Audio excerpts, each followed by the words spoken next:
Thank you, Slata, and I want to thank everyone at Common Ground Speaks and at this school for inviting me back to Northern New Jersey.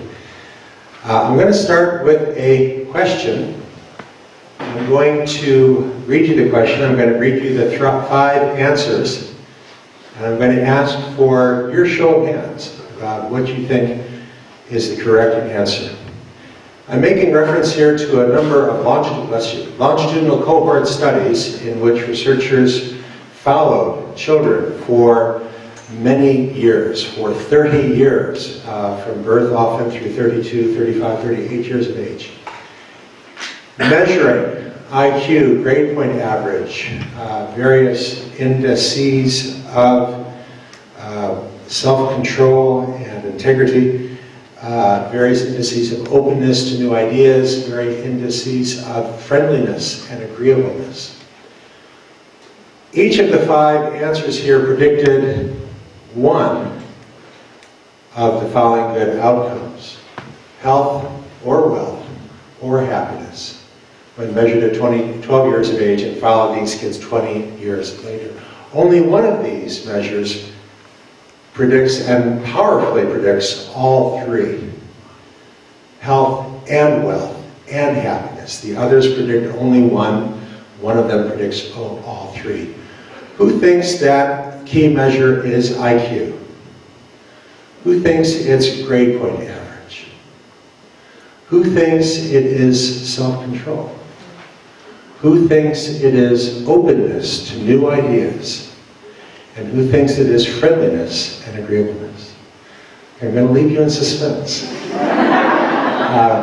We will get to the answer later this evening. But that's the construct and the content I want you to be thinking of. So I met with students at this school earlier today, and we talked about video games. And I shared with the students the research of scholars such as Craig Anderson and John Gentile, who've done more than anyone else really to study what American kids are doing with video games. One of their most robust findings is that girls and boys tend to play different video games, and they tend to play them differently. And that was certainly true with the students that I met with earlier today. So a few years back, Farmville was very big with American girls. It was an iPhone game. It's pretty much gone away. Today, the most popular game for American girls is Candy Crush. And maybe a few women here play that as well. Candy Crush is a free game which actually earned $1.5 billion in 2013. It doesn't cost anything to start playing, and you can get through the first 20 levels pretty quickly, but after that, if you want to get up to level 40 or 50, you're going to find that you basically have to give them 99 cents to get the special little gizmo that'll get you to the next level. They earn $4 million a day, every day, in 2013, from women forking out 99 cents at a time to get to the next level. Girls greatly outnumber boys among kids playing Candy Crush. Anderson and Gentile find. The most popular video games played by American boys are Grand Theft Auto 5, hugely popular at this school, with 5th and 6th grade boys, we learned today. Call of Duty, World of Warcraft, and Halo. So, Anderson and Gentile find that the average girl playing Farmville or Candy Crush typically spends 20 minutes or less in a session. The average boy playing Call of Duty or Grand Theft Auto spends about 2.5 hours per session. So I was speaking to boys at another school, so speaking to students at another school, not this school, and I was sharing this research that Anderson and Gentile have done on the effects of playing these games. And I made reference to Call of Duty as a video game. And one boy raised his hand, very politely, and I called on him. And he said, "Excuse me." He said, "Call of Duty is not a game." He said, "It is a lifestyle." And the other boys hooted and hollered and applauded very vigorously. It would be unusual to find a girl who would say the same thing about Candy Crush. Although I did recently see a girl wearing Candy Crush leggings, which you can now buy if you're anxious to get your hands on some. So, The average American boy is spending 13 hours a week playing video games. That's the average figure. Collapsing across all boys, including boys who play no video games at all. I'm not talking about surfing the web. I'm talking about playing a dedicated video game on a device like a PlayStation or Xbox. The average girl spends 4 hours a week, including your cell phone, which would also count if you're playing a video game on a cell phone. The average girl spends about 4 hours a week playing video games. So what's the relationship? What do Anderson and Gentili find about the relationship between time spent playing video games and academic achievement? Well, they find that below a threshold of 6 hours a week, there is no relationship. A kid who spends 5 hours a week playing video games does no better and no worse in average in school than the kid who doesn't play video games at all. Beyond that threshold of 6 hours a week, there is a linear, roughly linear, and negative relationship, which is a fancy way of saying the kid who spends 10 hours a week playing video games will do less well on average than the kid who spends 5 hours a week playing video games. The kid who spends 20 hours a week playing video games will do much less well than the kid who spends 10 hours a week playing video games. And I spoke with Dr. Anderson on several occasions. He was very generous with his time when I was writing that portion of my book, Boys Adrift. And I asked him, why is that so? Why do you find this linear and negative relationship? And he answered with one word, and the one word was displacement. What does Craig Anderson mean when he says displacement? What he means is that if you're spending 20 hours a week playing video games, that's 20 hours a week you're not doing other things, like homework or sleeping. Now, I met with the students earlier today, and I asked them, what's your favorite thing to do in your free time? One of the most common answers was sleep. American kids, especially at leading independent schools, are often overscheduled. And they're doing all these activities, they're doing their homework, they're getting to bed late, they're waking up early, and they're tired. There's enormous evidence that sleep deprivation impairs academic and cognitive achievement. So this boy who's spending 20 hours a week playing video games may be getting less sleep as a result. And that's true without regard to what kind of game they're playing. There are other outcomes, we'll see in just a moment, where the choice of video game makes a huge difference, but this is not one of them. So, in my book, Boys Adrift, and in your handout that I'll mention that's online in just a moment, I share the guidelines that Anderson and Gentili have written for you, which you'll find in the book and in the handout. No more than 40 minutes a night on school nights, no more than an hour a day on weekends, and your minutes do not roll over. So if you go 3 weeks without playing video games, you don't get to spend 8 hours on a Saturday playing video games. The analogy here is to alcohol. If you're an adult, over 21, reasonable drinking means 1, maybe 2 drinks a night. If you go 3 weeks without a drink, that doesn't mean you're allowed to have 10 drinks on a Saturday night. That is binge drinking, and it is unhealthy. The same is true with regard to video games. The analogy extends further. The rule about 1 to 2 drinks an evening applies to adults who are not alcoholic. If you are alcoholic, the rule is complete abstinence. These guidelines apply to kids who are not addicts. Most kids playing video games are not addicts, but some are. What determines addiction? So I'm a practicing physician. I'm also a PhD psychologist. I'm an MD and a PhD, and addiction is one of my special interests, and I've had a great deal of experience counseling addicts over the 26 years that I've been a physician. How do you determine if this individual is an addict? The key distinction is loss of control. Loss of control. It's not how much they drink necessarily. It's, do they lose control? So that individual who says, you know, my son's birthday party is tomorrow, I want to get to bed early, and sleep, and be there for him tomorrow, and then has 1 drink and completely loses control, has 20 more drinks, and is stone drunk all the next day and hungover and misses his son's birthday party, that's an addict. Even if that only happens once. in a year's time. That person's an alcoholic. And the rule for the alcoholic is complete abstinence. So if your son has an important test tomorrow and he wants to do well on the test, but he figures, I'll just spend 20 minutes playing my game, at 9 o'clock, be in bed by 10, and at 3 in the morning he's still playing. And you go in the room to tell him to turn the game off and he becomes violent and abusive, he's an addict. The rule for the addict is complete abstinence. And you may have to take a baseball bat to the device. When he goes to a friend's house, you'll have to call and ask, will there be video games there? Okay, in that case, I'm sorry, he can't go. The rules for the addict are different. But most kids are not addicts. Addiction, among kids spending many hours a week playing video games, addiction seems to run about 10 to 12%, about 1 in 10, 1 in 8 kids who are spending a lot of time playing video games are truly addicted. The great majority are not. No devices in the bedroom.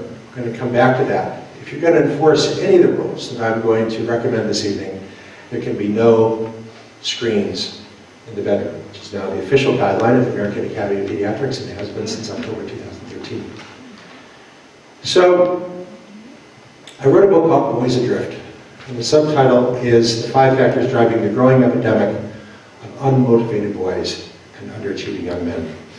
There seem to be quite a few high schools in the United States which assign students to write to a living author after reading the book.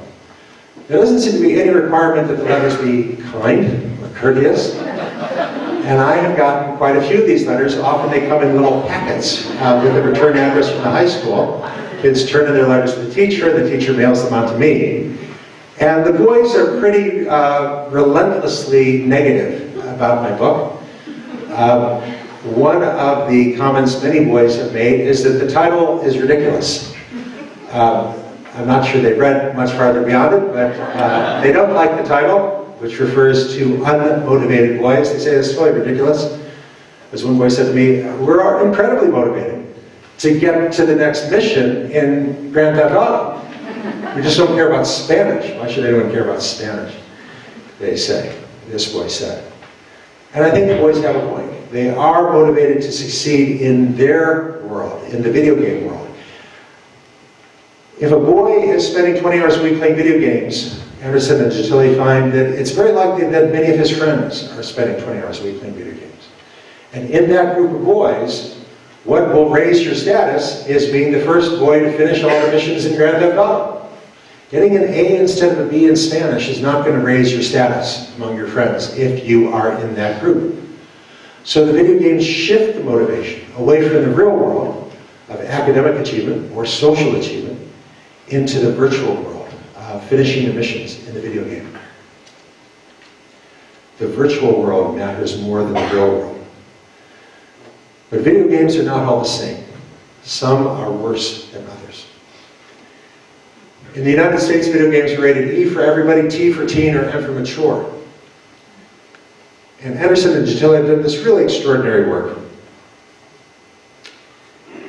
where they have recruited a cohort of more than 3,000 kids, girls and boys, at 11 and 12 years of age, interviewed them, do exhaustive psychological inventories on every one of them, and find out from them and their parents what video games they're playing and how much time they spend playing video games, and then bring them back every year and do it all over again, year after year after year, for 3, 4, 5, 6 years now. What video games are they playing? And how does that influence that child over time? How does it affect if this child is altruistic or selfish, honest or dishonest, patient or impatient, gentle or hostile? They find that kids, boys and girls, who are playing the M-rated video games like Grand Theft Auto, Call of Duty, Halo, that personality changes over time. Among kids who are spending more than 10 hours a week playing M-rated video games, boys greatly outnumber girls. But this is true for both boys and girls.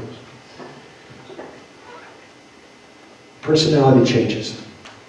Kids become more selfish, less honest, less patient, more hostile. And the magnitude of that change is large. The The difference between that boy who's spending 20 hours a week playing Grand Theft Auto and the boy who's spending 20 hours a week playing an E-rated game like Madden NFL football or FIFA soccer, it's comparable to the difference between a boy raised in a violent and abusive home and a boy raised in a loving and nurturing home.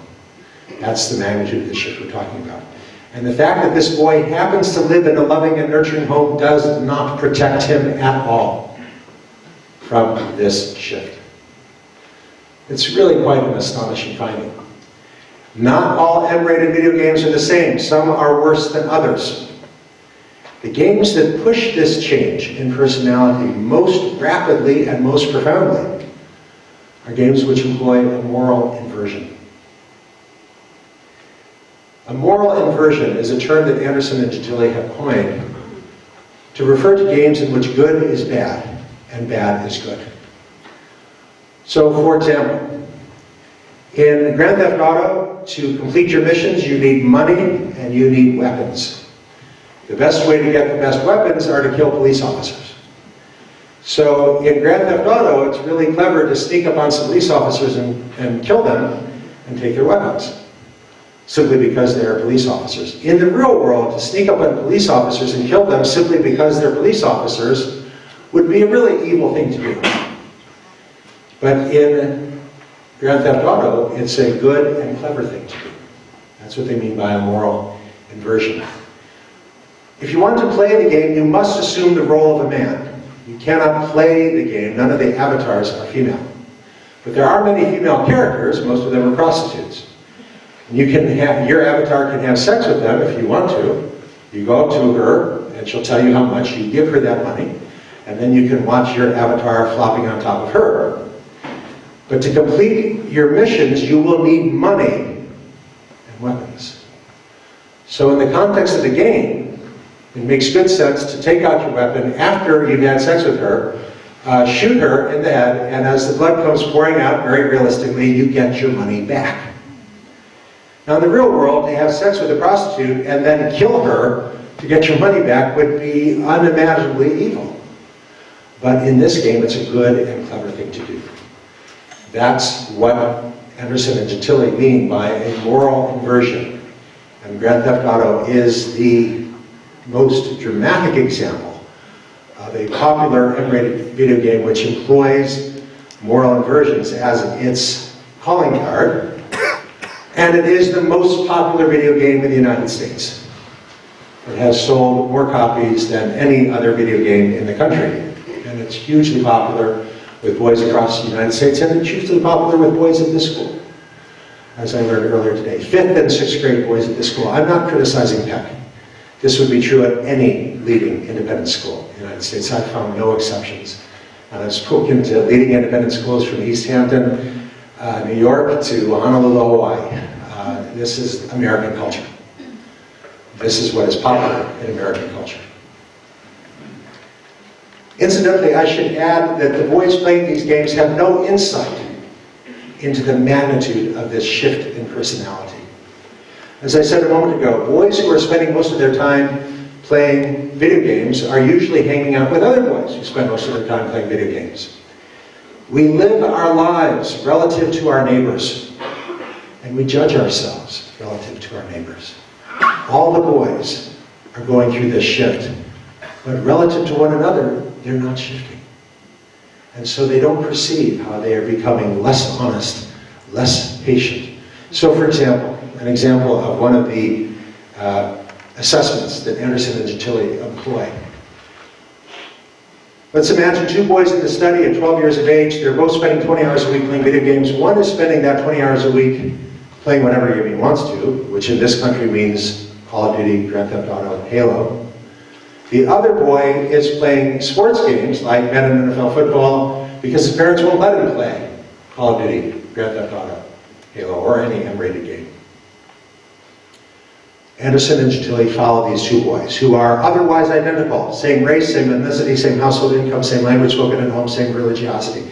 Anderson and Gentili control for all these parameters so that you're just looking at one variable, the difference in the video games played. And then 3 years down the road, both boys are 15, they come back, they're interviewed. At age 12, they also do the same assessment. At age 12, after the interview, they leave a $20 bill outside the door where the boy was interviewed. And at age 12, both boys walk out the door, see a $20 bill on the floor, bring it back in and say, hey, somebody dropped a $20 bill on the floor. You make sure it gets back to wherever it belongs. At age 15, the researchers do the same thing.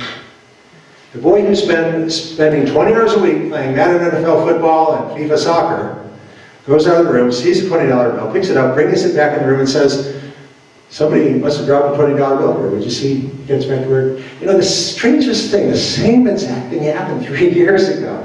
There's somebody here who just keeps dropping $20 bills. The boy who has spent the last 3 years playing the most popular video games in this country, which are Grand Theft Auto, Call of Duty, Halo, walks out of the room at age 15, sees a $20 bill on the floor, picks it up, shoves it in his pocket, keeps walking. When you ask him, are you any less honest? Has your integrity changed in any way? He says, no, absolutely not. I haven't changed a bit. He has no insight into how his personality has changed. It's a big change. So this concerned legislators in Sacramento, California State Assembly. And they summoned Anderson and Gentile, paid for them to fly to Sacramento, to give testimony, to meet with legislators one-on-one. They said, are you kidding? Are you for real? The most popular video games in this country change personality, make kids more hostile, less patient, less honest? Are you kidding me? And they wrote a law. They wrote a law which would make it a civil offense for a store to sell not just any M-rated game, but the worst M-rated games that employ a moral inversion, where you get rewarded for killing police officers, where you get rewarding for killing and dismembering women. They cited some of these extremely violent, misogynistic video games which are popular in this country.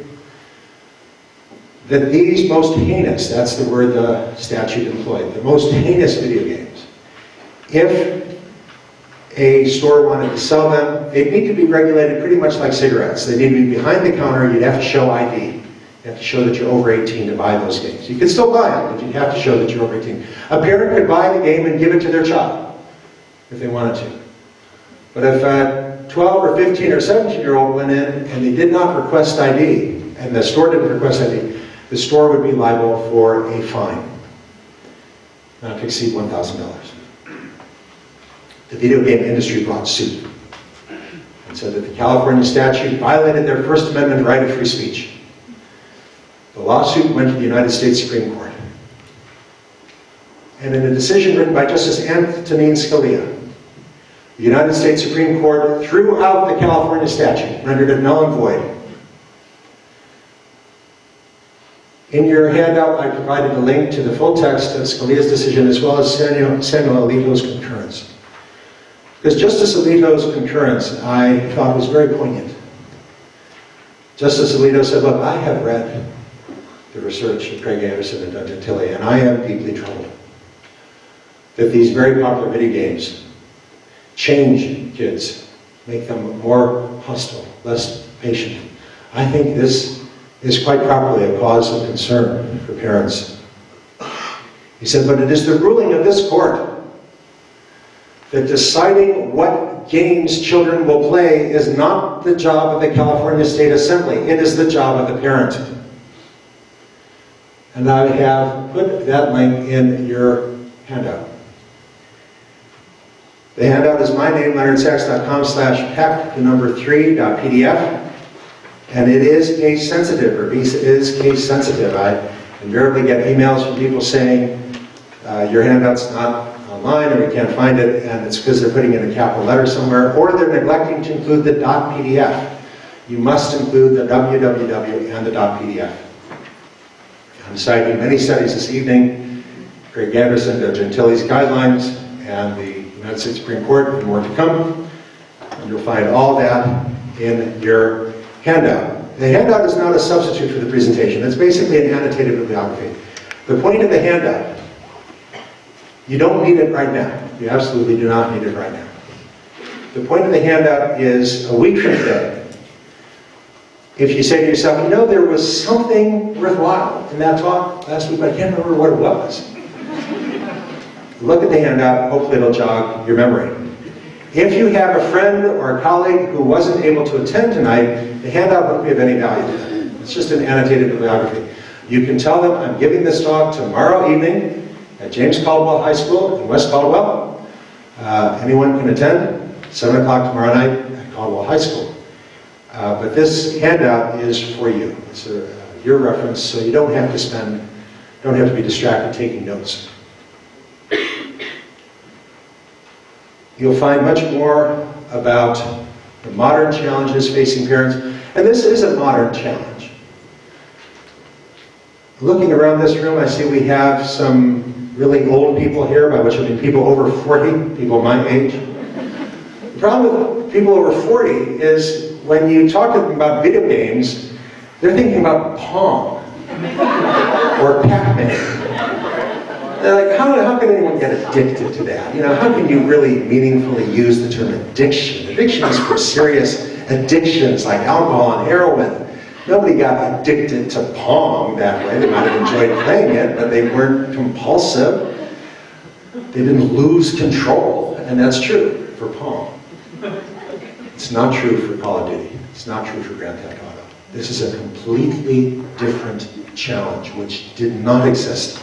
Again, for you old people who maybe have never played these games, or maybe you've never even seen them played by a skilled practitioner, like the typical American teenage boy, imagine the most exciting action movie you've ever seen. Really good James Bond movie. Except now, instead of watching the movie, imagine that you are the James Bond character. And unlike the James Bond character, you could actually die. In a James Bond movie, you know James Bond will never die. But in the video game, you can die, you probably will die. You'll probably die many times before you complete your missions. And instead of watching actors pretend to shoot at other actors, everyone's shooting at you. And if you have a 5.1 surround sound with a 200-watt subwoofer, when the mortar lands nearby, the books will fall off the walls. It's really exciting. And it can be very engrossing and indeed addictive for some boys. But it's kind of a boy issue. Again, the proportion of kids who play these games more than 20 hours a week is about a factor of 10 higher among boys compared to girls. Girls have different issues. So again, I want to address some of the specifically contemporary 2015 issues that didn't exist when we were growing up. And it's hard to remember how quickly this has changed. 10 years ago, Facebook was still available only at university. Nielsen tells us that the most popular social media for 10, 11, 12-year-olds in this country is Instagram. And I can tell you that among 5th and 6th graders at this school, everyone's on Instagram. All the hands went up today. Did not exist 5 years ago. Instagram did not exist 5 years ago. And it's a problem. To understand why Instagram and other social media are a problem, and why they are more of a problem for girls than for boys, you need to contrast a girl living today with a girl living in ancient times, by which I mean 1995, 20 years ago. So imagine a girl 20 years ago here. It's the evening. She's writing in her diary. Joan Jacobs-Brumberg, scholar at Cornell, historian at Cornell. Her area of special interest is the diaries of American girls, going back 200 years. And she has good evidence that for most of the 20th century, most middle-income and affluent girls in the United States were the majority, certainly more than half, were keeping a diary. I ask students today, raise your hand if you keep a diary. And I didn't define a diary as a bound volume of blank pages. When I met with the students earlier today, I explicitly said, let's define a diary much more broadly. It doesn't have to be a bound volume of blank pages. It could be anything that you write in from time to time. It could be a file on your iPad that you write in from time to time. I said, for purposes of our conversation, A diary is defined by its privacy. It's not for a school project, it's something only you will see. So who here is on Instagram? All the hands go up. Who here has a diary? Maybe 4 or 5 hands in the auditorium of 5th and 6th graders. That's a big change. In 15 years' time, the diary has almost gone away as a feature of the American experience for children and teenagers. Because they're all on Instagram. The social media have displaced the diary, and there is not time enough in the day for both. As I mentioned, one of the most popular responses I got from the kids is that they sleep in their spare time. They don't have time. They're doing all these activities, they're getting to bed late. And Instagram matters more because kids are watching. So, I mentioned Joan Jacobs-Brumberg and her work on diaries, historical work. Mike Stefano is a leading scholar in this country who's looked nationwide, but especially at New Jersey, Mid-Atlantic and New York State, at the use of social media. So, he finds that girls and boys both post photos. When you look at kids' social media pages, you find lots and lots and lots of photos. Who posts more photos, girls or boys? Girls do. How much more? 20% more? 50% more? No, it's 500% more. Girls post 5 times as many photos as the boys do, and the photos are different. So a boy and a girl both go to the football game, and they both take pictures at the football game. The girl is taking a picture, the boy is taking a picture of the game, or the pretty cheerleader of the game. The girl's turning the camera on herself. And she's taking 100 pictures of herself at the football game. And then that evening, she's going through the 100 pictures and finding 2 or 3 where she's laughing and the girls around her laughing, and she posts that on her Instagram. Here I am at a football game, we had a blast. Madison goes to the party, takes 100 pictures of the party. That evening, goes through the pictures, maybe photoshops a few of them, and posts 2 or 3 at her Instagram. Here I am at the party, we had a great time. Vanessa gets a new puppy. Takes 200 pictures of the new puppy, posts 4 or 5 of the cutest pictures on her Instagram. Here I am with my new puppy, isn't it cute? Well, it turns out Vanessa's puppy got loose and ran out into the street and got run over by a truck. But you wouldn't actually know that from her Instagram feed because she never posted a photo of the dead dog. Not many people are going to like your photo of the dead dog. She doesn't post a photo of the crushed, mangled corpse, but boys do. Turns out if a boy has a dog and it gets crushed by a truck, the boy is much more likely than the girl to post a photo of the dead dog on his Instagram. Girl and boy both get sick with the stomach virus. They both throw up. The boy is very likely to post a photo of his own vomit on his Instagram. Girls almost never do that. But the girls have no insight into this difference.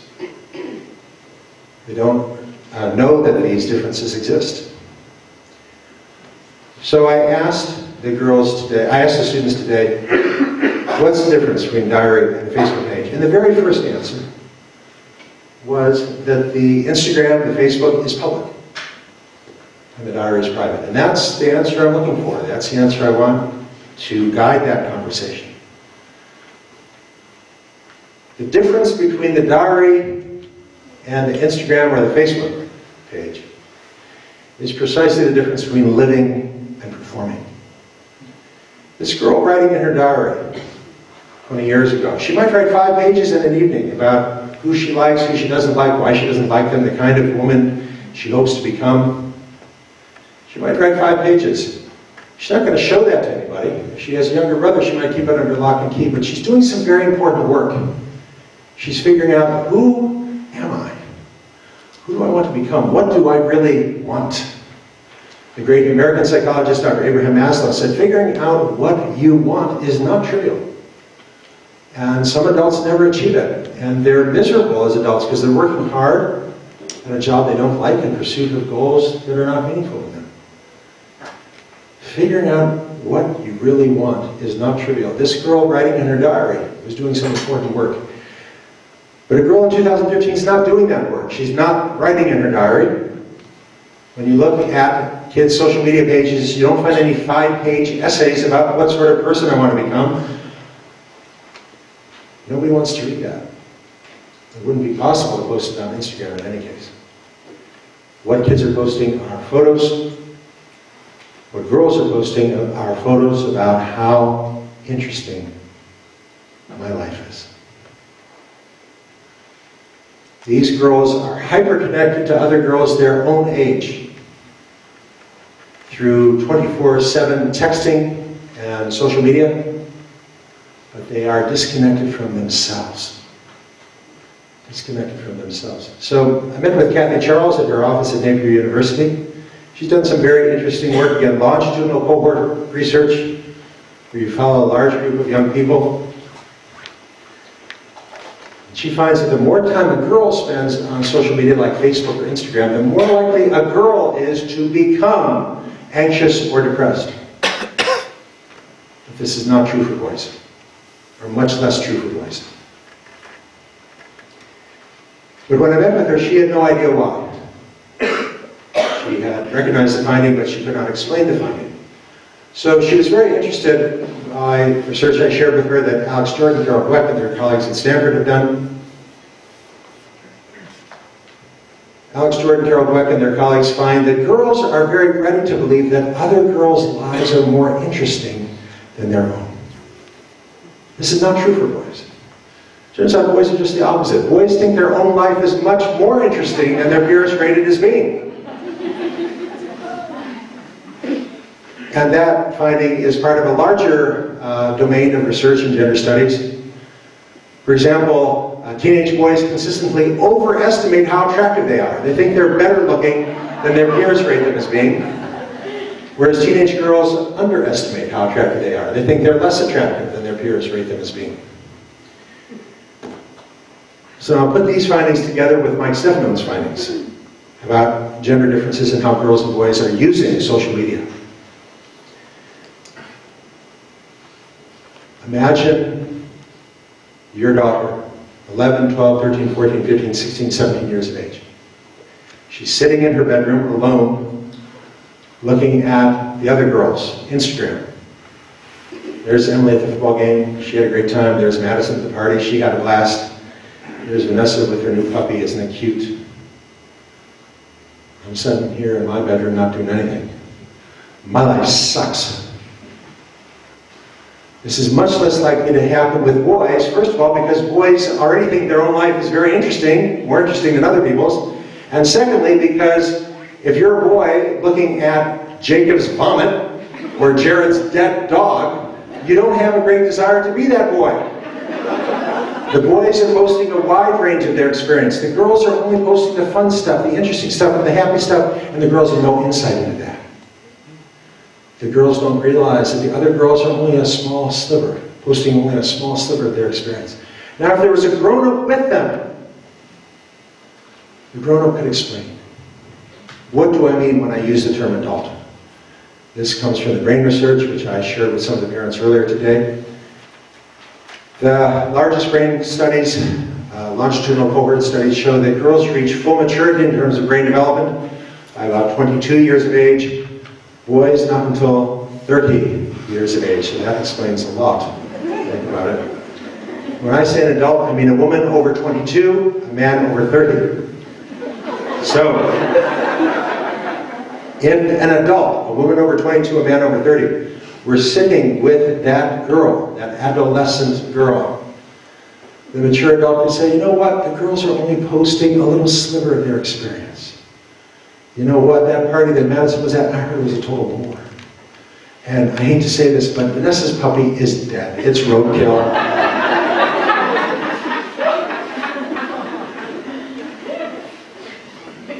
The mature adult could explain that life is a mix of happy and sad, of success and disappointment. And for most adults who have ever lived, more sadness than happiness. More disappointment than success. That's not a new insight. The first noble truth of Buddhism is that life is suffering. Ecclesiastes chapter 9, verse 11 says, the race is not to the swift, nor riches to men of understanding, but time and chance happen to everybody. Paul, writing to the Romans, says, the world is condemned to frustration. But the same man commands his readers to rejoice continually. How are you supposed to do that? How are you supposed to rejoice continually if the world is condemned to frustration? Well, that's the first question of any adult philosophy or any adult religion. But this girl, sitting in her bedroom, alone, looking at Instagram, will never get there. She'll never get to the first question. Because she still thinks all the other girls are having wonderful lives, and she's the only one who's bored, frustrated, disappointed. The more time a girl spends on social media, the more likely a girl is to become anxious or depressed, because she thinks all the other girls are having a great time, and she's not. What can be done? Well, most 13-year-olds are not masters of time management. The good news is there's lots of software out there to help you, but it is your job to be the parent, not the friend. You can be friendly, but a friend means a peer, and a peer cannot set absolute guidelines, but a parent must. There are lots of software out there to help you. WebRoot, Cyber Patrol, and Nanny, these are all in your handout. You install these on your son or daughter's device, on their phone and on their laptop, and you can set how much time they're allowed on various social media in a 24-hour period. I recommend no more than 30 minutes a day on Facebook. Look, kids use Facebook. And I'm not saying Facebook is evil. It's a tool. Like any tool, it can be used well or badly. And your child can define a well-defined circle of 20 friends and send them all a message on Facebook saying, hey, let's meet at the mall 12 noon Saturday. Boom, 5 seconds, done. I don't have a problem with that. I don't have a problem with kids using Facebook to organize their social life. What I have a problem is with kids who are using Facebook in place of a social life. And that is becoming common in the United States. This kid has 2,000 followers and feels the need to keep them entertained. Most of these kids she doesn't even know. And she is sacrificing time in the real world with 1 or 2 close friends in order to entertain these 2,000 people following her Instagram. That's unhealthy. And it's your job. So one study, they asked this girl, how much time were you on Facebook last night? She said 30 minutes. It was over 3 hours. But I don't think she was lying. I think she lost track of the time. Some parents are skeptical of whether the software works. I say, look, I have met with the people in Silicon Valley. I've done many, many events now in Menlo Park, Palo Alto, Atherton. These are sharp people. And when you buy this program, you're not buying a program, you're buying a subscription. Because they update it every day. And a parent will say, yeah, but you just Google, how do I break the password on WebRoot? And I say, look, the people who write that software are Googling that several times a day. And if anybody has found a weakness in the program, they will catch it within hours. That's why it's a subscription. It's updated daily in most cases. Just choose a strong password because your daughter may spend hours trying to guess the password. So I'll give you a suggestion. English poetry, they don't teach that anymore. So take a line from William Wordsworth, that usually works pretty well. What though the radiance which was once so bright be now forever taken from our sight? And then add to that your street address of the home in which you grew up. What though the radiance 18128? That's a really strong password. And she's unlikely to get it. As long as she doesn't break the password, these programs are very accurate, and it is your job. What's your daughter, what are you supposed to say when her friend says, hey, why weren't you checking out my Instagram last night? What's your daughter supposed to say? Well, recent research suggests that the more time a girl spends on Instagram, it's not reasonable to expect her to say such a thing. You have to allow her to say, hey, my evil parents have this program that locks me out of Instagram after 30 minutes. Why don't you come over and we'll try and guess the password? Never use spyware. Spyware is surreptitious, means your kids don't know that you know. You install the software, and I encourage you to enable the blinking yellow banner at the bottom that says, Mom and Dad are watching. So she can show her friends. Explain to them, look, when I was growing up, my parents insisted on knowing where I was at all times. We didn't have the internet back then, but same rule applies. I need to know where you are at all times. So I will know every website you visit. I will know how long you spend there. That's my job as your parent. I'll know how much time you're spending and what you're doing online. Many girls are going to bed with their mobile phones switched on. And then at 2 in the morning, they're getting a text from a friend. And she's up for an hour in the middle of the night, exchanging gossip with friends via text message. You don't know this is happening because the phone never rang, it buzzed. And you don't hear her talking because she's not talking, she's texting. Next morning she comes downstairs, looks a little tired. You ask her, are you okay? She says, yeah, I'm fine. But she's sleep deprived. She didn't get enough sleep. Some of the issues we're addressing this evening are not easily solved. This one is real easy to solve. At 9 o'clock at night, you announce, devices off, you collect the phones, you turn them off, and you put them in the charger which stays in the parents' bedroom. They can have it back tomorrow morning. You know, the rules of good parenting have not changed in 20 years. 20 years ago, kid could not accept a phone call at 2 in the morning because the phone would ring and the parents would hear it ring and they wouldn't allow their kid to take a phone call at 2 in the morning because parents understood it's more important for kids to get a good night's sleep than to be up for an hour in the middle of the night exchanging gossip. That was true then and it is still true today. That hasn't changed. The only thing that has changed is the technology. It is now very easy for a kid to accept a text message at 2 in the morning without the parents knowing about it. But just because it's technologically easy doesn't mean it should happen. It's your job. It is not reasonable to put this burden on your child. What is your daughter supposed to say tomorrow morning in school? When her friend says, hey, I texted you last night at midnight, how come you didn't answer? Is your daughter supposed to say, well, researchers at Stanford have found that sleep deprivation increases the risk of depression and impairs cognitive achievement? It's not reasonable to expect an American girl to say such a thing. You have to allow her to say, hey, my evil parents take my phone every night and now and why do they have it back till the next morning? It is your job to be the evil parent. No one else can do this job for you. So when you get home this evening and you announce to your daughter that you attended a presentation by a rather grumpy family doctor from Pennsylvania. And the doctor said that it's your job to take the phone away at 9 o'clock and not let her have it back the next morning. She may not approve. She may say, but I use my phone as my alarm clock. Remind her that they still make actual alarm clocks. And you can go to the store and get one. It's not expensive.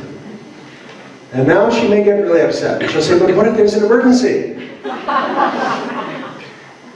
Remind her that you still have a landline. And that if there's a true emergency, her friend is welcome to call the landline, and you, the parent, will pick up, and you'll decide if this emergency warrants waking her up at 2 in the morning. It probably doesn't. It can probably wait. This is your job. There is no one else who can do this job. So we have a number of studies showing that American kids today are getting significantly less sleep, between 60 and 90 minutes of sleep less a night compared to a teen in the same household in 1993. This appears to be almost uniquely an American phenomenon. British kids are getting slightly more sleep today than they were 20 years ago. American kids are getting much less sleep. Is your child sleep deprived? I regularly ask parents, is your child sleep deprived? And parents say, no, she's in her bedroom at 9, gets up at 6 the next morning, that's 9 hours. Well, what is she doing in her bedroom? I don't know. Doors closed, I'm not going to go barging in her room. Does she have a phone in her bedroom? Well, of course. Then you have no idea what she's doing in her bedroom. Oh, but I asked her, and she said she doesn't use it, and my daughter would never lie to me. Never say those words. Your daughter is much more likely to lie to you than to anyone else, because she cares what you think, and she doesn't want to disappoint you. Don't put her in that situation. Don't put her in that situation. You can assess sleep deprivation objectively. If you're employing a healthy sleep-wake cycle, going to the same time at night, every night, getting the right amount of sleep, the sleep you need, and getting up at the same time every morning, you don't need an alarm clock. If your child or teenager needs an alarm clock or needs someone to wake them up, they're sleep deprived. If they're sleeping in late on a Saturday where they have no obligations, they're sleep deprived. If they're not sleep deprived, they'll wake up at the same time every day. In affluent communities, you find that the substantial majority of American adolescents are significantly sleep deprived. And as a result, in affluent American communities, we now see this explosion of this caffeine culture. It is now common for American teenagers to stop off on their way to school and get a double shot espresso at Starbucks. That didn't exist 20 years ago, not only because there wasn't a Starbucks in the neighborhood, but because kids didn't need the caffeine. Now they really do. Without it, they'll fall asleep. Or they go to the doctor and they say, you know, I'm really having trouble concentrating and focusing in all my classes. And the doctor will say, well, that sounds like ADD. Let's try Adderall, 20 milligrams, Concerta, Avance, Focalin, Detrana. Kid takes Adderall, 20 milligrams Monday morning. Monday afternoon, you get a call from the teacher. My goodness, what a difference. I had no idea. Megan was so sharp, so bright. The teacher, the parent, and very often the prescribing physician conclude that, wow, this medication was prescribed for ADD, been enormously helpful, therefore she must have ADD. Psst, wrong. She's sleep deprived. What is Adderall? What is Vyvanse? They're mixtures of amphetamines. They're speed. They will compensate for the sleep deprivation. They're a factor 10 stronger than the double shot espresso latte she was getting at Starbucks. But the appropriate remedy for the sleep deprived child or teenager is for the parent to turn off the devices and give their child a good night's sleep, not to go to the doctor and get a Schedule II stimulant. An American teenager is 14 times more likely to be on Adderall, Ritalin, Concerta, Metadate, Focalin, Detrana, Vyvanse compared to a British teenager. 30 years ago, there was no difference between our two countries. Sleep deprivation perfectly mimics ADD. There is no Connor scale, there is no Vanderbilt scale which can distinguish the child who is impaired due to sleep deprivation from the child who is impaired due to ADD. In both cases, you will find the child is inattentive across all domains. You need a skilled clinician who understands how sleep deprivation can mimic ADD. But in this country, and uniquely in this country and not elsewhere, physicians use medication as the first resort, often in lieu of a careful history. Let's try Adderall and see if it works. If you go to Google my name, go to nytimes.com, see the article I wrote at their invitation about the overprescribing of Adderall, Ritalin, Concerta, Metadate, Focalin, Detrana, Vyvanse, under the heading, let's try Adderall and see if it works. No devices in the bedroom. No screens in the bedroom. The bedroom is for sleeping. So October 2013, American Academy of Pediatrics released new guidelines. First major rewrite of their guidelines for media use in childhood and adolescence in 12 years. And they said no internet access in the bedroom with the door closed. No unsupervised use of the internet. Kids should use the internet only in a high traffic location in the house where they expect a parent or guardian to be looking over their shoulder. That's appropriate use. This was a consensus white paper, which is the highest level of recommendation for the AAP, with dozens of physicians weighing in unanimously saying this is what parents should do. No unsupervised use of the internet. And you should not go barging into your child's bedroom after midnight. You should respect their physical privacy. But there should be no unsupervised use of the internet, which includes cell phone use, which means there cannot be a screen in their bedroom. Device should be only in a public space, such as the kitchen. So I don't see any children under 13, so I think I can skip the warning here. Scholars define sexting as sending or receiving an obscene photo. They describe obscene as genitalia exposed or the nipple of the breast, female breast exposed. Sexting is not common.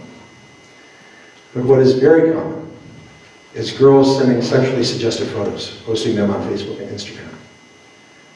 So New York Magazine devoted an entire issue to this topic. That was one of their photos. This is not sexting.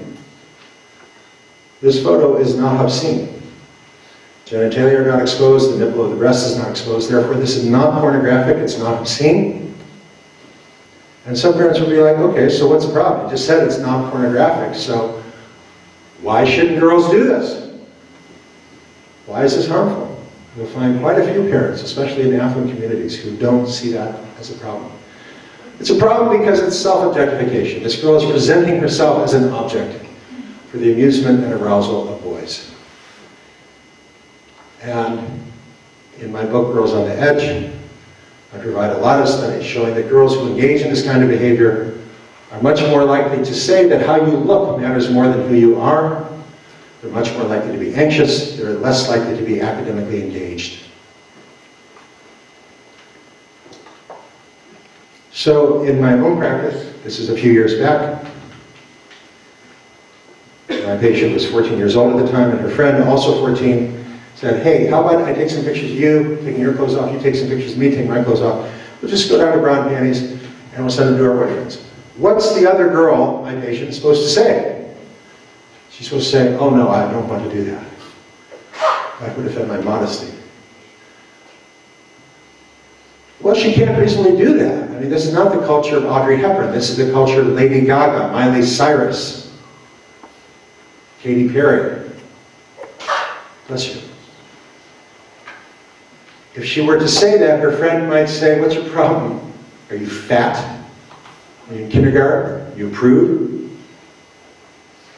More than half of American girls are engaging in this activity, according to the best estimates. What's your problem?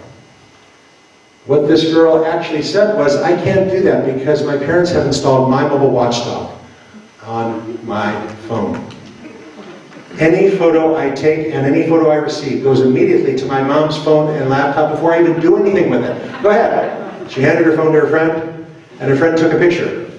And they called her mom up at work and said, hey, Mr. Kirkpatrick, do you see we just took a photo? And I was looking, yeah, the vase of flowers, gardenias?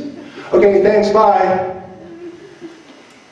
And her friend, the one who had proposed the striptease, said, wow, I wish my parents cared about me that much. They have no idea what I do with my phone. Now, parents who have heard me share this story, more than one has said, okay, I don't see why that stopped it. They could have just used the other girl's phone. They didn't have to use her phone. But scholars who study this behavior find that neither girl really wants to do this. Neither girl really wants to do it. But they both feel like, hey, it's part of the job description. If you're a popular girl in the United States, this is what you do. This is what cool girls do. They're looking for an excuse not to do it. They need an excuse not to do it. It's your job. You have to provide that excuse so that you can say, hey, my parents put this on my phone. I can't use my phone that way. I can't allow my phone to receive such a photo, or I lose the phone indefinitely. So I visited a leading K-12 school.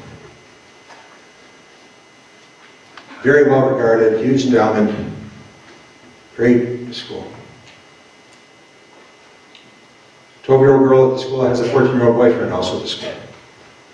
14-year-old boyfriend asked her to send him some pictures. She agreed. In the privacy of her bedroom, she took a few pictures.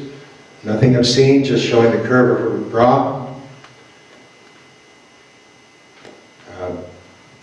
With her shoulder exposed. And she sent them using Snapchat, arguably the biggest hoax ever perpetrated on American kids. Snapchat claims that you can cause your photo to self-destruct after a certain number of seconds, which you specify. Very few of these girls understand that they are sending this photo to an American boy.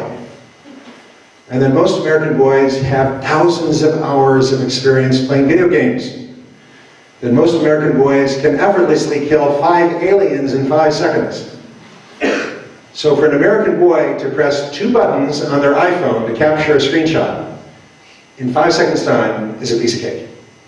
Snapchat claims that if someone captures your screenshot, you'll be notified. It's false. It's not true. It rarely happens.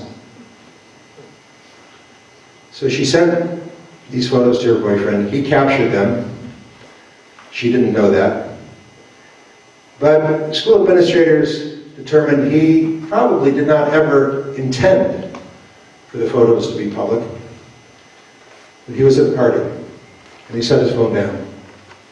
When I meet with students to talk about cell phone hygiene, one of the rules is the phone never leaves your person. It's on your body. If it's in your purse never leaves your body. It can never be out of sight. Well, no one had ever told him this. He set his phone down, stepped a few feet away, another boy picked up the phone, saw the pictures, scrolled through, saw the pictures, forwarded the pictures to his own phone, put the phone back. But now he had the photos in his own device, and he posted them on Instagram. Within 3 days, everyone had seen them. Boys this girl didn't even know were coming up to the school and saying, "Hey, Emily, how about if you put on a striptease for us?" This girl had been invited to a 3-day ski weekend with her friends, other girls. The girl hosting the ski weekend called her up and said, "You know, I feel terrible, but my mom says I have to uninvite you because the other moms are calling and they're saying if you're there, their daughter isn't allowed to come because they now think you're some kind of a bad influence. So I feel really bad, but I have to uninvite you." This girl had no psychiatric history. She collapsed. She refused to go to school, crying hysterically, started cutting herself with razor blades. Went to the doctor, prescribed Lexapro. That accomplished nothing. Drug-resistant depression. School refusal. Who's at fault? The girl? Her boyfriend? The other boy? No, they're kids. The parents are to blame. A cell phone is a grown-up device. With my cell phone, I can take a photo, I can send it electronically, that photo can go anywhere in the world. It can be picked up by any newspaper, any website. That's a grown-up capacity. Giving such a device to a 12-year-old is like putting a 12-year-old behind the wheels of a sports car without a license. If you're going to do that, it's your responsibility. You are responsible for every photo they send and every photo they receive. If you're going to buy such a device and give it to your child, then you need to install a program like My Mobile Watchdog or NetNanny Mobile and explain to your child, I will see every photo you send and every photo you receive. If you don't want me to see it, don't send it. So I wrote an op-ed on this topic for the Wall Street Journal. Link is in your handout. And I'm very specific in my guidelines. At what age is it reasonable for a child to have a smartphone, which I define as a phone that can send and receive photos? Certainly no younger than 13. And I think most 13-year-olds are not quite ready. But certainly no younger than 13. What kind of phone? Not an iPhone. In researching this topic, I found programs like My Mobile Watchdog and NetNanny Mobile. Actually, My Mobile Watchdog I learned about that from my patient years earlier. My Mobile Watchdog and NetNanny Mobile are stable on a Samsung or Android phone. But in my initial research, did not seem to be stable on an iPhone. As near as I could see, anyone possessing the phone could disable them without a password. So I contacted the lead technology writer for the Wall Street Journal. I said, look, I'm not a techie. Writing this op-ed for the journal. As near as I can understand, these programs are not stable on an iPhone. Anyone can delete them from the iPhone. But, I don't really know tech stuff. Could you look into this for me? And he said, sure. Get back to you in a couple days. A few days later, he got back to me. He said, Dr. Sax, you are correct. No surveillance program is stable on an iPhone. Anyone possessing the phone can disable the program without a password, despite Apple's claims to the contrary. He said he had checked with his contacts in Silicon Valley, and this directive came directly from Steve Jobs, who instructed his programmers to put this in the operating system. You cannot change it short of jailbreaking the operating system. So I then contacted the editorial people at Wall Street Journal and said, look, your technology person tells me you shouldn't give kids an iPhone. Well, I think you shouldn't give kids an iPhone. Your technology person is telling me these programs are not stable on an iPhone. Can we put that in the article? And they said no. They said, Dr. Sax, your op-ed is on the back inside of the front section of the paper, right above the masthead. And it is not our editorial policy to put product recommendations on the editorial page. We put product recommendations go in the technology section of the paper, not on the editorial page. So you won't find that recommendation in the article itself. I want you to be aware of it. No kid should possess an iPhone because you can't do your job. You need to know what photos they're sending and what photos they're receiving. And you cannot do that on an iPhone. So when I make this recommendation, I find some parents, especially affluent parents, are reluctant to follow this advice. Low-income parents have no problem with that. If they're going to get their kids a smartphone, and more low-income kids have these devices. But low-income parents are very comfortable saying, I bought it for you, it's my device, and I'll be in charge of what you do with it. But affluent parents are reluctant, many of them. As one affluent parent said to me, I don't want to violate my daughter's privacy. You know, she doesn't want me to see her photos. You know, I'm fine with that. I don't insist on seeing every photo. I explained to that parent, the most important thing you must teach your daughter or son about any photo that you send electronically is that there is no privacy. If she wants to send a photo privately, tell her to print it out on a printer, on a piece of photo paper, take it over to your friend's house, show it to her, and then destroy it. That's privacy. Anything you send electronically, as an email attachment or a photo sent with a cell phone, there is no privacy. That's what you have to teach them. And you don't teach them by preaching that. You teach them by saying, I will see every photo you send or receive. If you don't want me to see it, don't send it. And until November 2012, it used to be a struggle.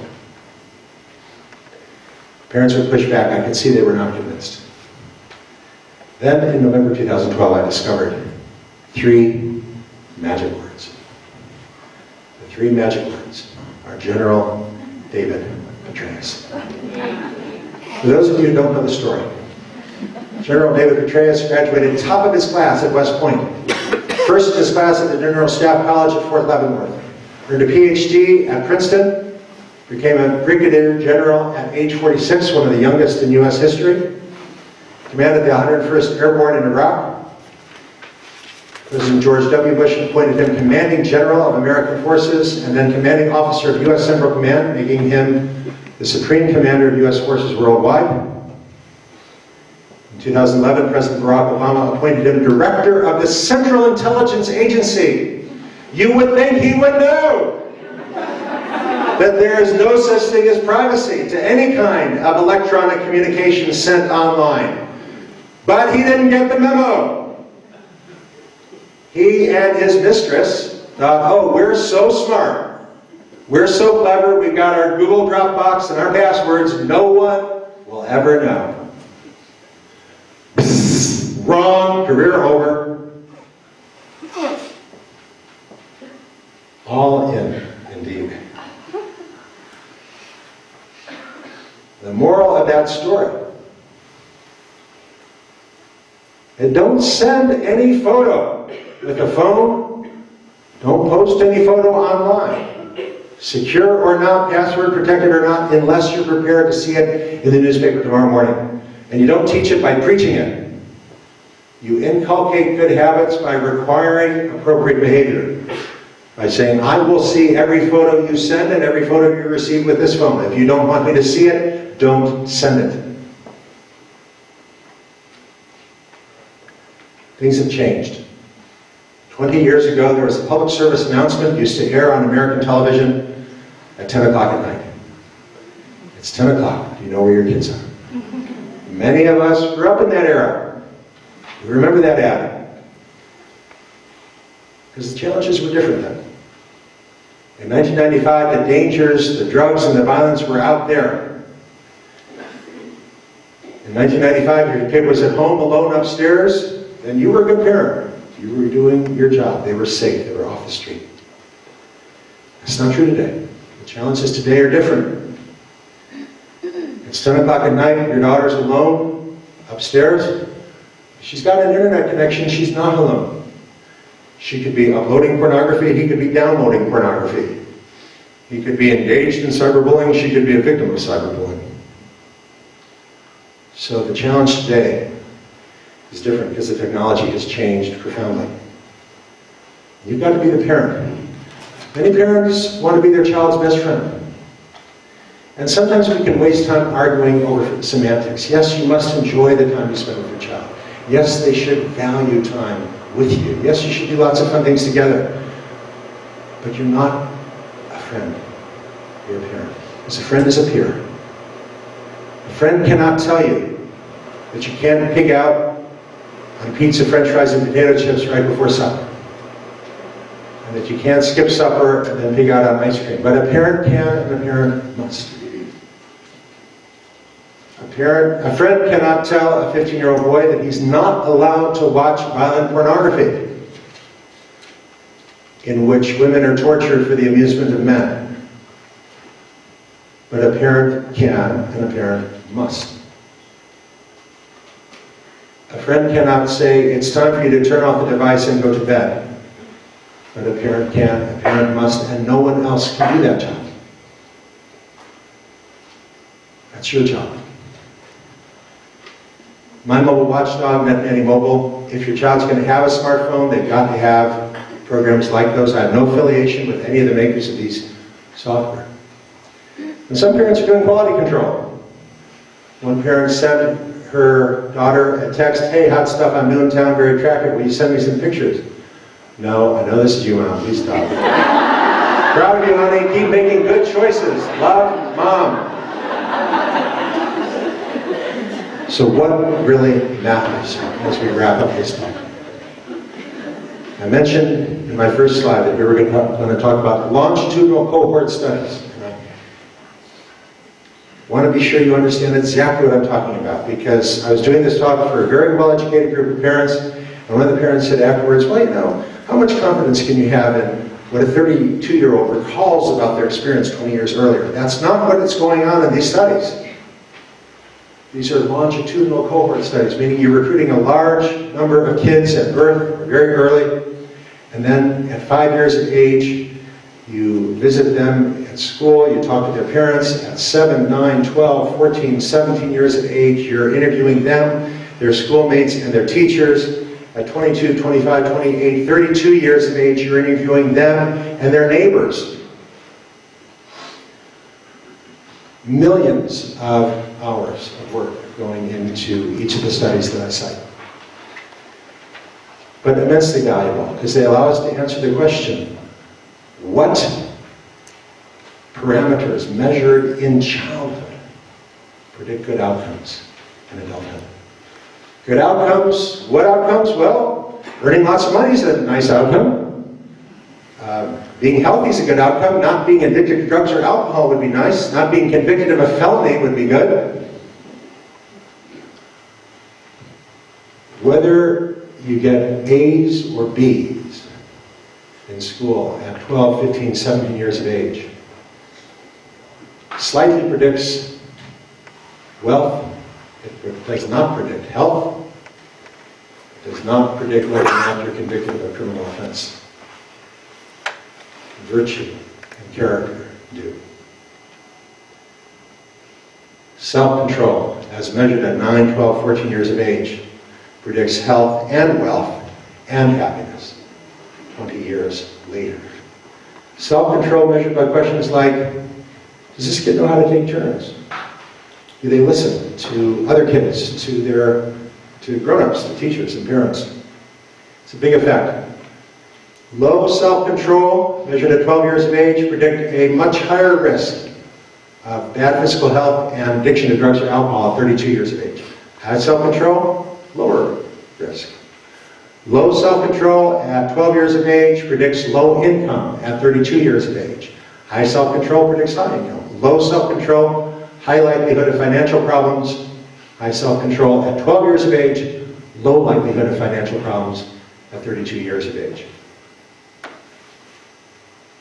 Low self-control at 12 years of age, low credit score at 32 years of age. High self-control at 12 years of age, high credit score at 32 years of age. This effect is substantially larger than the effect of intelligence, as measured by IQ tests at age 12, substantially larger than the effect of being a straight-A student compared to a B student at age 12.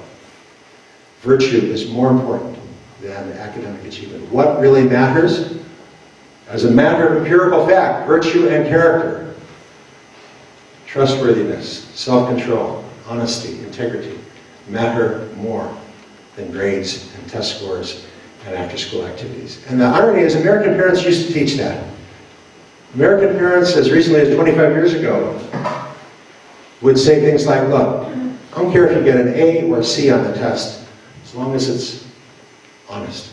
I'd rather you get a C honestly than cheat and get an A. But today, American parents are more likely to say, hey, you want to get into Princeton, you want to get into Stanford, you're not just competing against American kids anymore, you're competing against Asian kids and European kids. You got to have amazing grades and test scores, you got to have amazing extracurriculars. And there has been an explosion in cheating among American kids over the last 20 years, not just in the numbers, but in the kind of cheating. 25 years ago, American kids who cheated were typically the underperformers, the least successful students. Today, the most successful students are more likely to cheat than the least successful students, because they've got the message that grades and test scores are what everyone really cares about, and nobody cares about virtue. So when there was a cheating scandal at Harvard 2 years ago, and they found the whole class had been cheating, the kids were like, but everyone else was doing it. How can you say it's wrong if everyone's doing it? Virtue is relative to my neighbor. If everyone's cheating, then it's okay to cheat, right? Because that is what American culture has taught them. Dr. James Heckman, Nobel Prize winner, University of Chicago, has been following one of the world's largest longitudinal studies. 17,000 babies enrolled in the year 1970.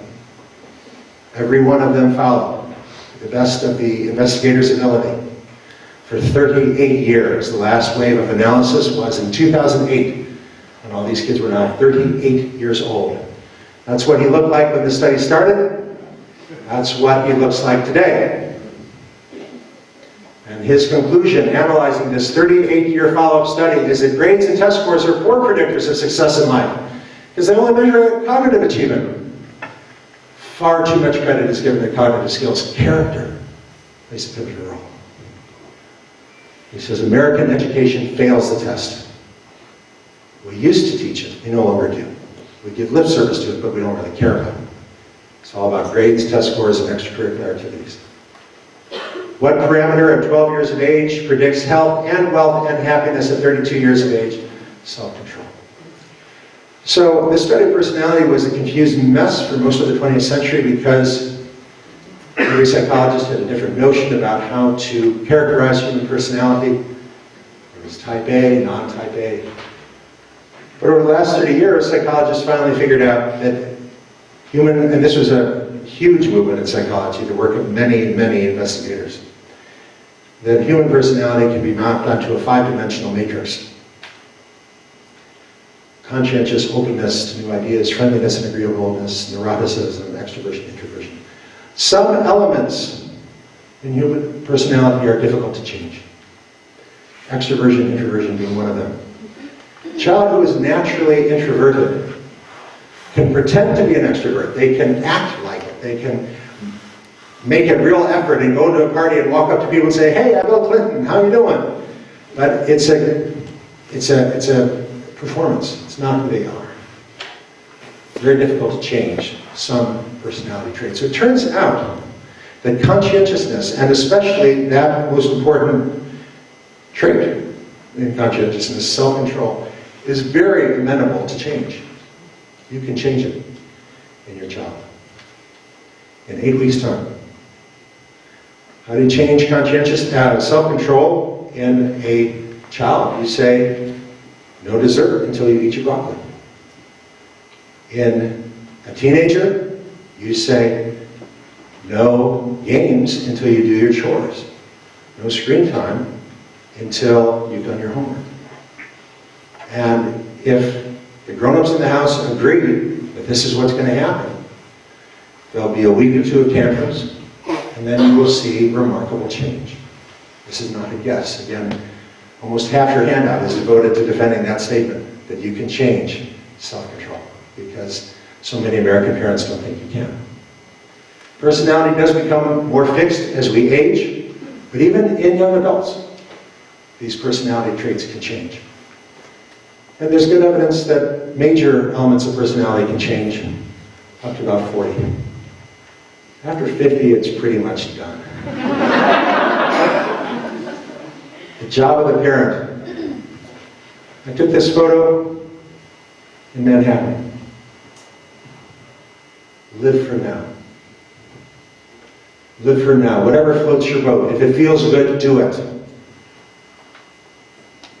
The real hazard of American culture right now is that, and by American culture I mean the culture of Instagram, Justin Bieber, Katy Perry, spelled, Lady Gaga, Miley Cyrus, mainstream pornography, and live for now, is that it actively undermines self-control, makes self-control uncool.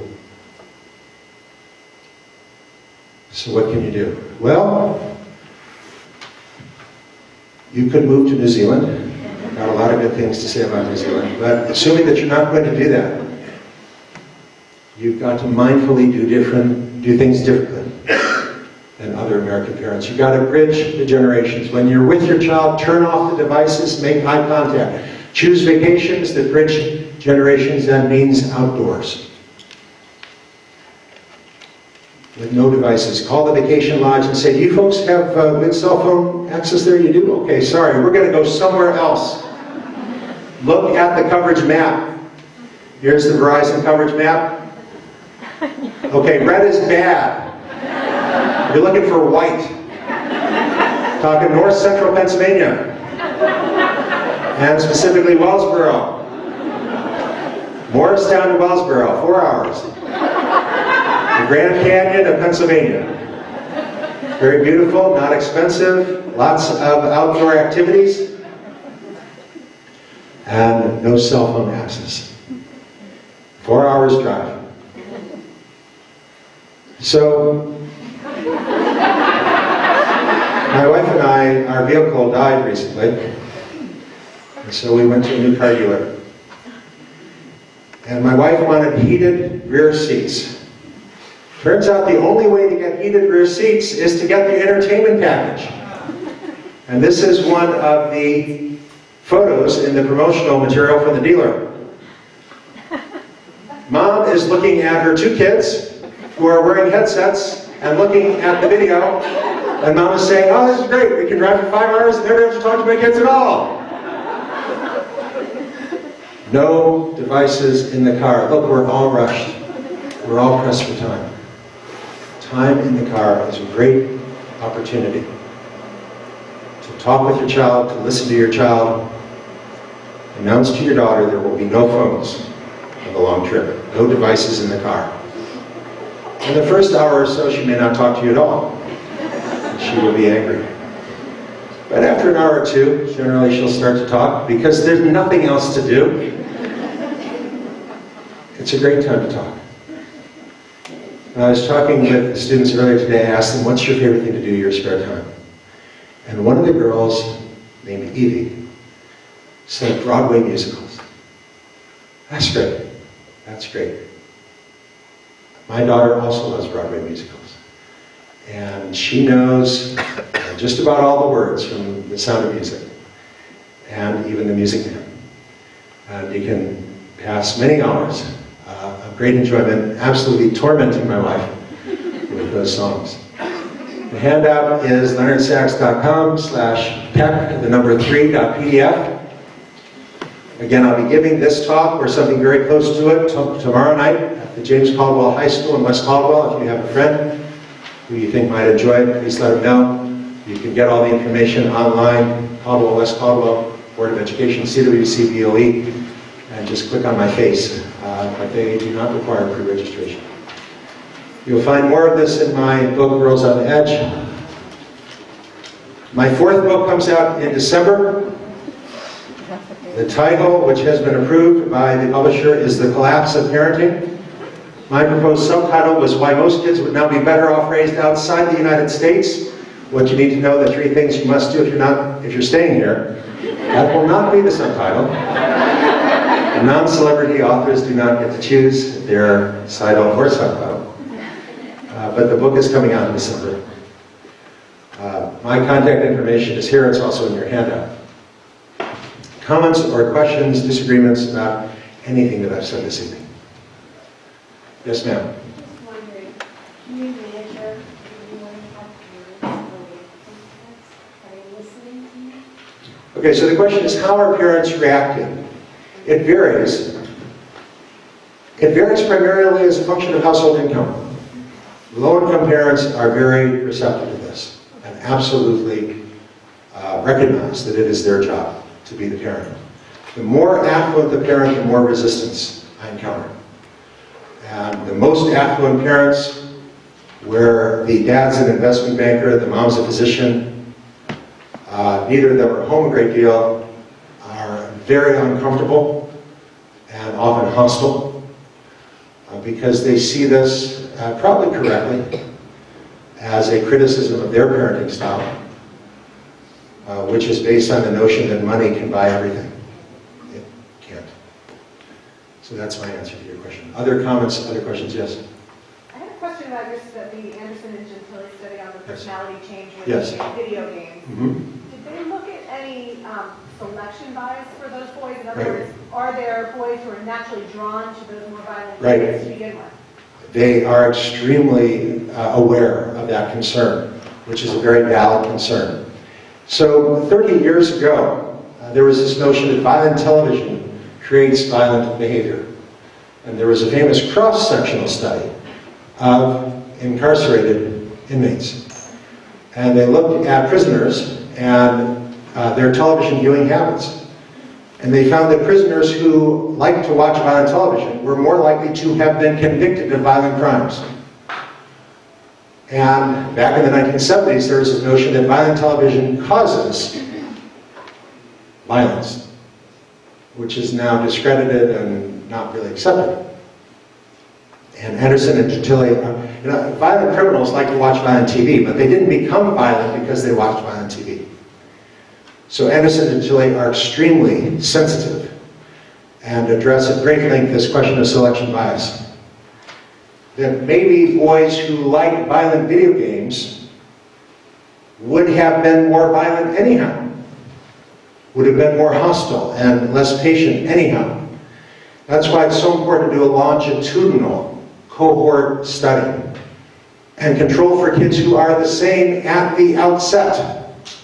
So you're doing these comprehensive psychological assessments and you're establishing at age 12 there is no difference between these boys in terms of their enjoyment of violent entertainment, in terms of their honesty, their altruism, their selfishness, their patience, etc. No difference at enrollment.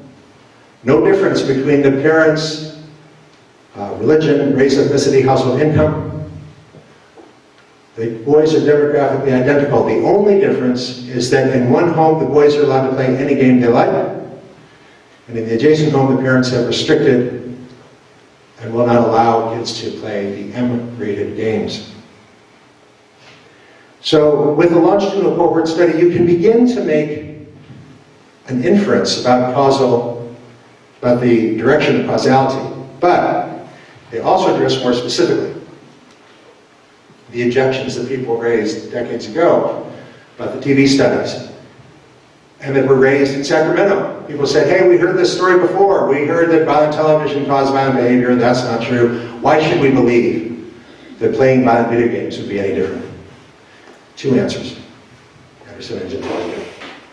First of all, is the nature of violent video games is profoundly different from the nature of television violence. If you watch a violent episode of The Sopranos, maybe 1, 2, 3, 4 people get killed, and they get killed usually with a knife or a gun. But in a violent video game, it is common for the victim to be dismembered alive, tortured, and then flushed down a toilet. It's violence of a degree and kind that is never seen on broadcast television. And there's a lot more of it. As I said, in a violent episode of The Sopranos, you might see 4 people get killed in an episode. In Halo, you're killing 10 people in a minute. Minute after minute after minute. But the second and more important answer that Anderson and Gentile give goes back to research on the difference between bystanders and agents. Research that goes back 50 years. One of the key researchers being one of my professors at MIT, Dr. Richard Hell. And the consistent finding of this research over the last 50 years, if you watch violence done by one person to another person, but you are neither victim nor agent, it doesn't make a huge effect. It's an effect, it's traumatic, but if you do it yourself, if you are the one doing it, it changes you. It changes you profoundly. Recently, with all this research on post-traumatic stress, we are learning so much about, yes, that sniper, trained by his army to kill in the service of the United States, nevertheless, taking a gun, aiming it at another human being, and deliberately taking their life, changes you. And it is traumatic, in a way that watching another soldier doing it is not. When you do it yourself, it changes you in a way that watching someone else do it does not change you. Now this boy playing Grand Theft Auto, Call of Duty, shooting over and over again. Yes, I'll tell you, I know it's just a game, no one's really dying, but nevertheless, taking a gun, aiming it, pointing it at another person, pulling the trigger, and doing that 100 times a day, day after day after day after day, it changes you in a way that watching someone else do it on TV will never change you. So again, the link to the full text of Anderson and Gentile's report is in your handout. I encourage you to read it. Read their response. They also have an Oxford University Press monograph making the same points. They have given great consideration to this objection. Yes, in the back. What do we know about the psychological and physical stimulation that's occurring in boys that's causing them to be so addicted to playing rated M video games? Okay, so why do boys find these games enjoyable? Why do some boys find them addictive? I addressed that question in chapter 3 of my book, Boys Adrift, with reference to Nietzsche's concept of the will to power, der Wille zur Macht. Yes, everyone likes to be in control, which is basically what Nietzsche is talking about with the will to power. But as Nietzsche said, writing about the will to power, he said, I'm talking about a scale of value. What is most important to you? Women like to be in control, men like to be in control. But for most girls and for most women, being liked, being friends, being well regarded is valuable. And they wouldn't set that all aside just to be commander of the universe. But for some boys, to find the notion of being king of the universe is so appealing that they would step on anybody to get that. It is the most important value. It matters more than friendship, than loyalty, than family. It matters more than anything else.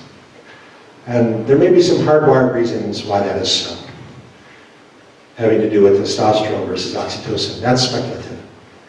But what's very clear is that for many boys, being in command, being in charge, can be the most enjoyable.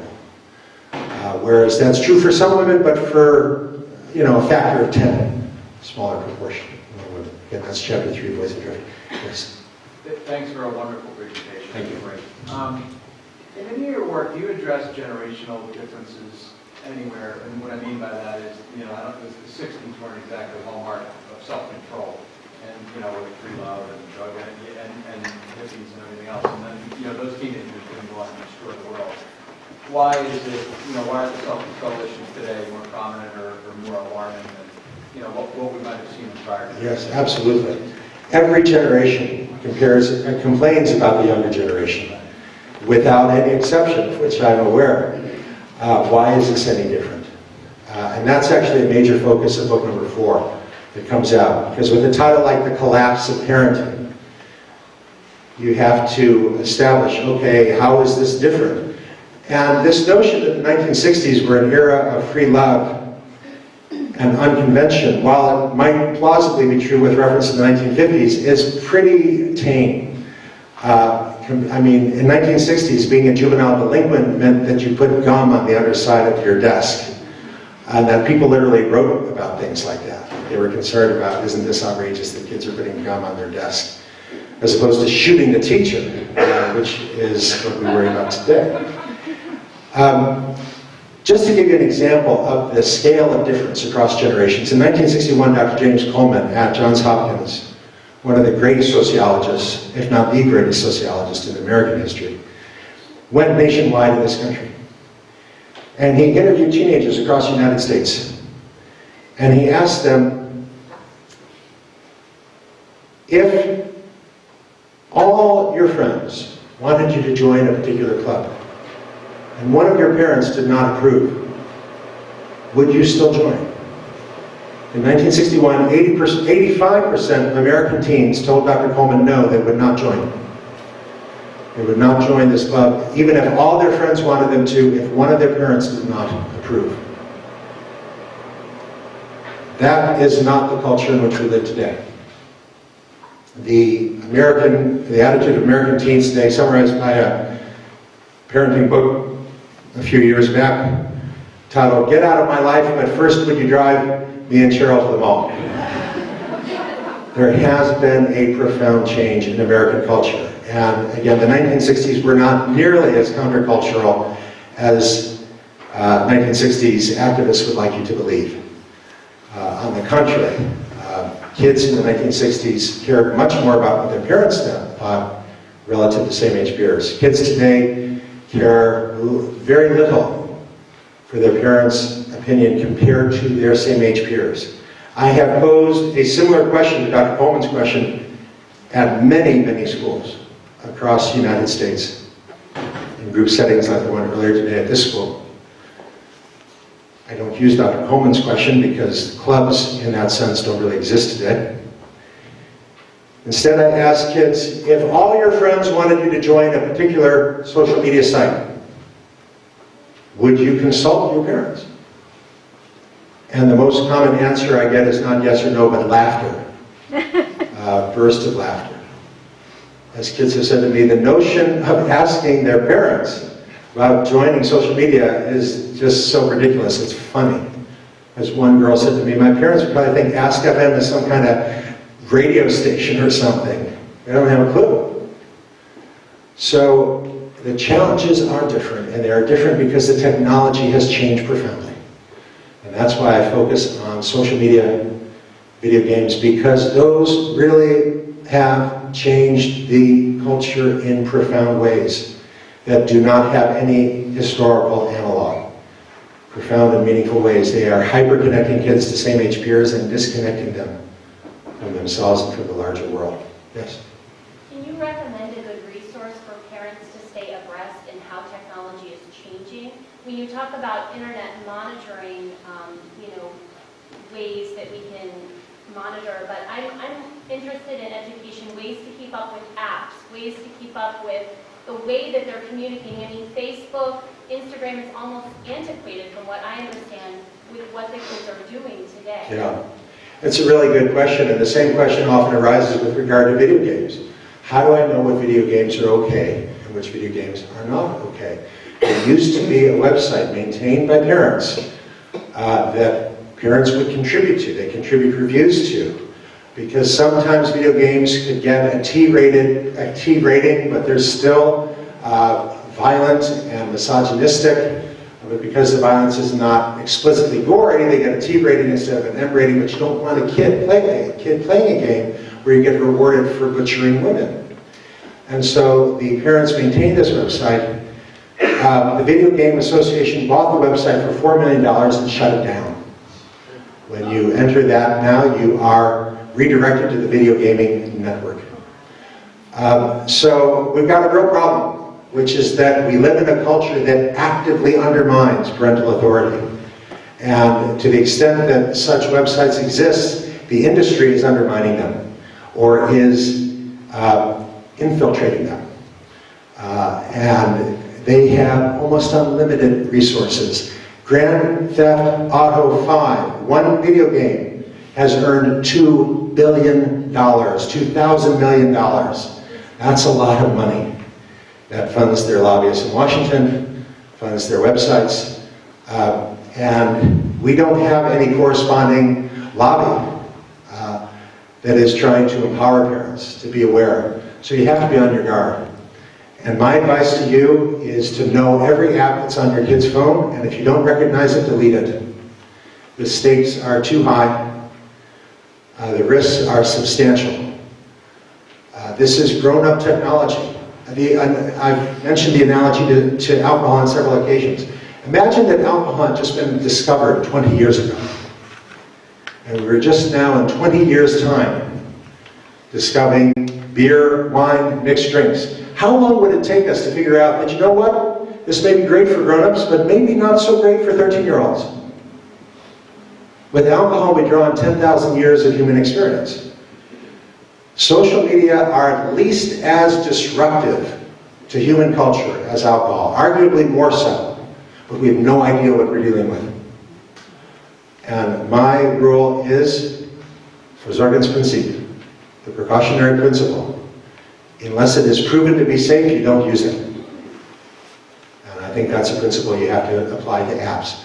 Most parents apply the opposite principle, the American notion of safe until proven dangerous, which I think when we're talking about your child is unwise. Yes? My question is, time management skill and self-control, are they the same thing or are they different? Okay, time management and self-control. Are they the same thing? They're certainly correlated, but they're not the same thing. A child could be wasting time without really being aware of wasting time. Good time management, like good self-control, is a matter of habit. And you teach good habits not by preaching good habits, but by inculcating good habits, meaning you require good behavior. And that is central to the Western tradition. By the Western tradition, I mean the tradition we trace back to the Greeks, the Romans, and the Hebrews. Deuteronomy 6, read Vishinantam Levanecha, which is often translated, teach them diligently to your children. That translation is not accurate. Shanan means to incise in stone. A better translation would be to incise them on your children. But the characteristic American notion is today is, let kids decide. You can set the arguments out before them, but, kids should be allowed to make their own decisions. And that is arguably plausible with regard to whether or not we're having Brussels sprouts or broccoli for supper tonight. But when it comes to the choice of how many hours we're going to spend a day on Facebook, no, this is not for kids to decide. It is for you to decide. It's not reasonable to put that choice in your child's hand any more than it is to let them decide, are we having Brussels sprouts or ice cream? It's not a child's decision. It should not be. It is properly a parent's decision. So that's why I talk about the various apps out there to help, because I think we need help. You're too busy to spend all your time looking over your child's shoulder at what they're doing online. That's why I think these programs These time management software programs like NetNanny are very helpful. Yes? You talked earlier about kids in the UK sleeping, getting more... Slightly more compared with 20 years ago. So implicit in a lot of what you said is there seems to be a lot of unique American culture here. What's different in the US versus the West? All right, what's different in the United States versus the UK, Australia, New Zealand, where I have spoken on this topic and have talked with many parents about this. First of all, I want to emphasize this is not uniquely an American phenomenon. So I was corresponding recently with the headmaster at Merchiston, which is an independent school in Edinburgh, Scotland, where I visited on 2 occasions. And he was saying, some aspects of this he absolutely sees in Scotland. The uncertainty that parents have about their role. He mentioned how a mother recently confided in him that she's troubled by how much time her son is playing violent video games. And the mother asked the headmaster, would you please counsel my son about why he shouldn't play violent video games? And the headmaster said, no, I won't. The job of counseling your son about violent video games is the job of the parent. It's not the job of the head of school.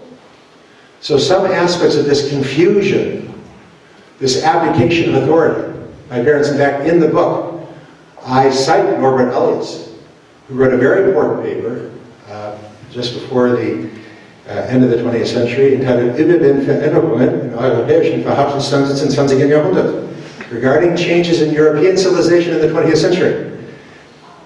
And he said the biggest change in European civilization in the second half of the 20th century was the transfer of authority from parents to children. He said that parents today are uncertain, they're insecure about what authority they have. And he's writing about continental Europe. So some aspects of this confusion are universal across the developed world. But other aspects are uniquely American, one of which is what I call the culture of disrespect.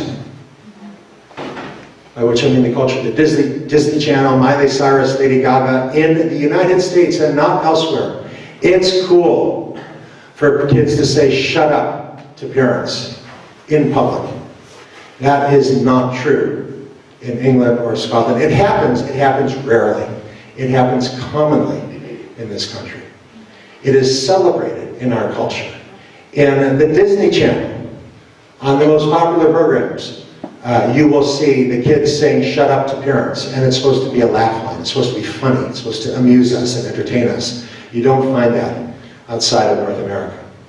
The culture of disrespect, the idea of medicating children as a first resort is uniquely American. That if a child is having problems, the first step is to put them on medication and see if it helps. No one else does that outside of North America.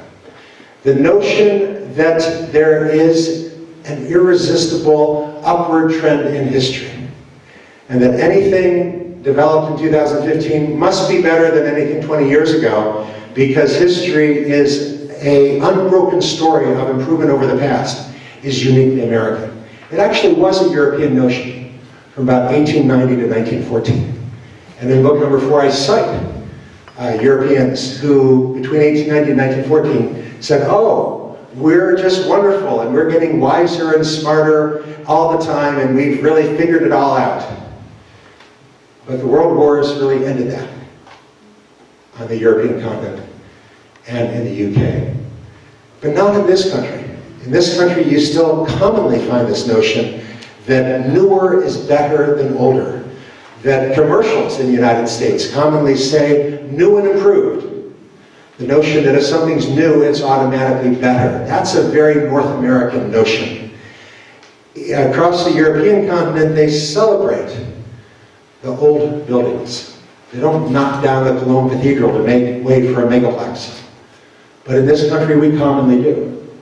In this country, in our defense, the new buildings are often better than the old buildings. In Germany, when you talk about old buildings, they think about the Cologne Cathedral. In the United States, when you talk about old buildings, people think about asbestos. So this worship of the new over the old tends to prioritize the young over the old.